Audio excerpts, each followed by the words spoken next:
What's up, everybody? What's up, Eagles Nation? I'm D Gifted 314, and this is Smoking with the Birds, where I will give you my reaction to anything Eagles content. So make sure y'all hit that like and subscribe. With that said, man, my reaction to the Eagles 25-20 victory was kinda, like I expected more. It's almost as if like you get a main course meal and you're still hungry afterwards. That's how I feel. I'm still hungry. I want more. So I am happy that the Eagles get a chance to make a quick turnaround this week against the Minnesota Vikings. And so, man, it's really got me turned up because, like I said, I left the game still hungry, still full. I left the restaurant still wanting more. That's unacceptable. So, like I said, I'm happy going into this game because it allows us to make a quick turnaround and wash that taste out of our mouth, because I think as Eagles fans, we did not get a chance to see a Super Bowl inspired team out there, a Super Bowl team out there. You know what I'm saying? So, going into this game, going into this video, I'm going to be talking about my biggest concerns going into this game. And one of my biggest concerns that I can't ignore is Brian Johnson. Brian Johnson was clearly outcoached. Clearly outcoached in the first half and the second half. It was just all around. I feel like we won that game because we just had the better players. Like, that just is what it is. The offense did not seem to have any type of flow, really. And beside the first drive, after that, it was clunky. It was like he couldn't. And we all know the first drive is pretty much scripted. So after that, it's on Brian Johnson. And dude couldn't find the flow, couldn't find a niche in the Patriots defense. You know what I'm saying? So I'm looking at it like, all my eyes is on Brian Johnson. That's my biggest concern, because we all know that new offensive coordinator and new QB coach, how that can affect the offense. And we just kind of pushed it to the side, including me, just on the strength that, hey man, these guys, they've done this before. They're cool. The chemistry between Brian Johnson and Jalen Hurts is great. Now, I don't want to mistake that to something to see on the field. I want to see this shit actually play out. It ain't enough to just have good chemistry and be cool with your OC.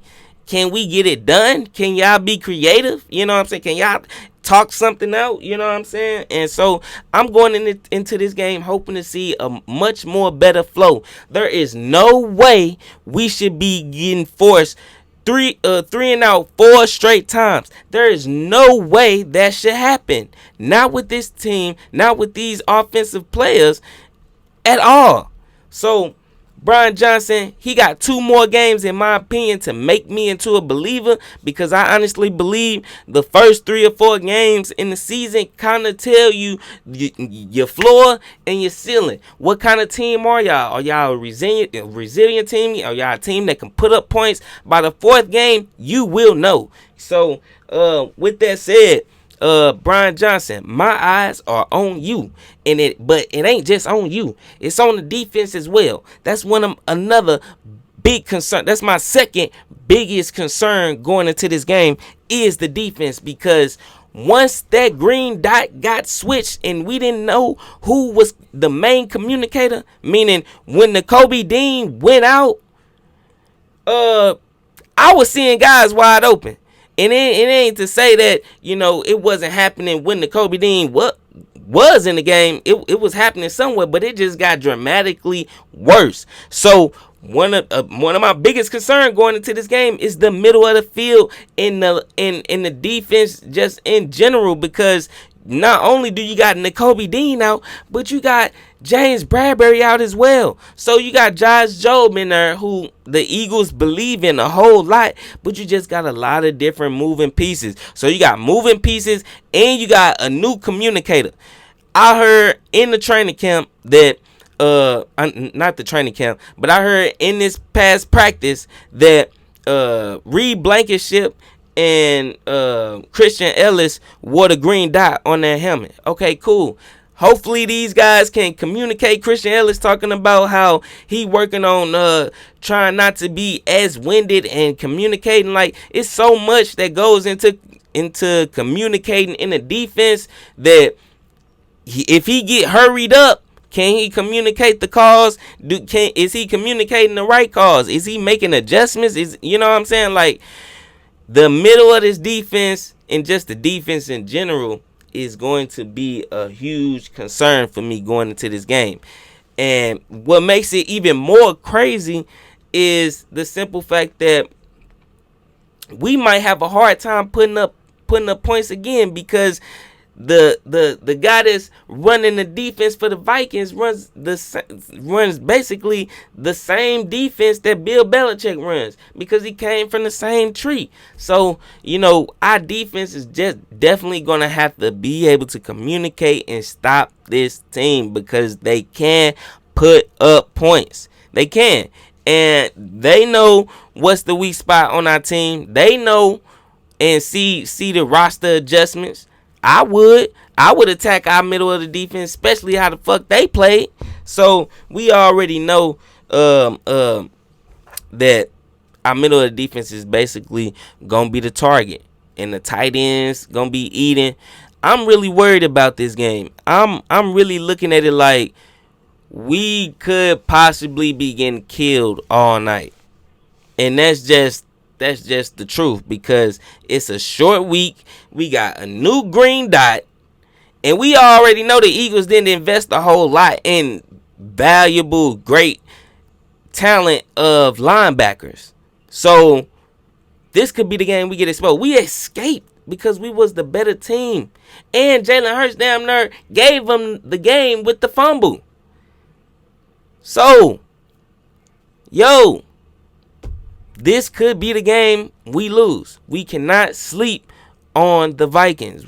This really gonna be a true test for Sean Desai to be able to come up with a defense that's not as complicated and easy for them to run, because they're gonna have to be able to do that and be able to make stops. So, and Sean Desai is going to have to make adjustments. I was real happy that our defense was able to pull it out for us, but it's on to the next week.